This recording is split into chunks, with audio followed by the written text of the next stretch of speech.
There was all to play for as the last day of our excellent LV County Championship Game of the Week began, and even more so when Michael Richardson was the latest batsman to find Ajmal Shahzad on top form in the morning's fourth over, the leg stump being flattened.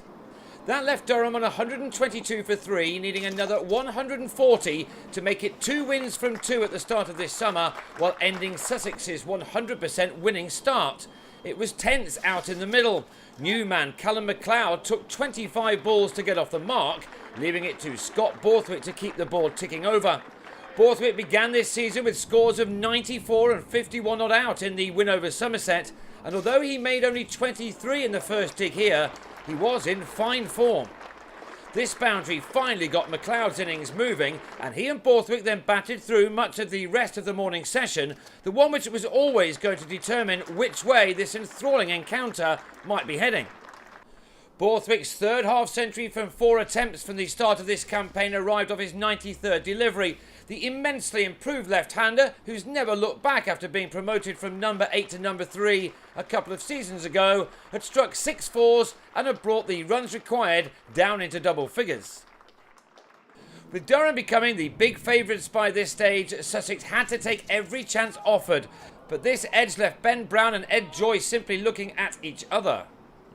Ollie Robinson, although ending on the losing team in the end, will never forget the first day of this match, although he was having a reality check now, as Borthwick eased the pressure further by striking the debutant for 3 fours in a single over.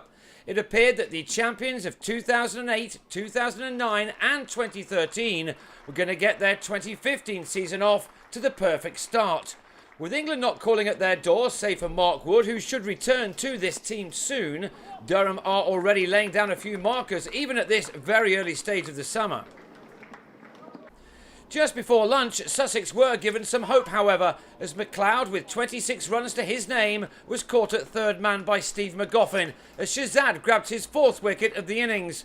Now at his 4th county, Shahzad has made a very good start to this summer, his head very much in the right place at the moment.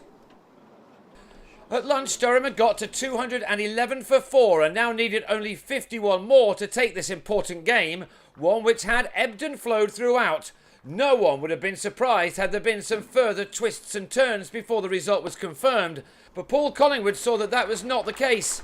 The Durham skipper was close to hanging up his boots at the end of last season, but like Borthwick, he's begun what is his 20th season in the first-class game in splendid touch. It took Durham only 8 overs of the afternoon session for them to confirm what in the end was a rather comfortable victory, Borthwick striking Robinson for consecutive boundaries to just miss out on what would have been the 25-year-old's 10th first-class 100. He was to end on 97, not that he would have been overly concerned with such a stat. Far more important was that he had seen his side to their target of 262 with very few problems. It was a 6-wicket win in the end, and that gave Durham 22 points to go with the 23 they earned in the victory over Somerset. Sussex had to settle for 6. Middlesex are both teams' next opposition. Durham head to Lords for a game which starts on Saturday, while Sussex welcome the same opposition to Hove a week on Sunday. All this after Middlesex have just chased down more than 400 to win a game in Taunton.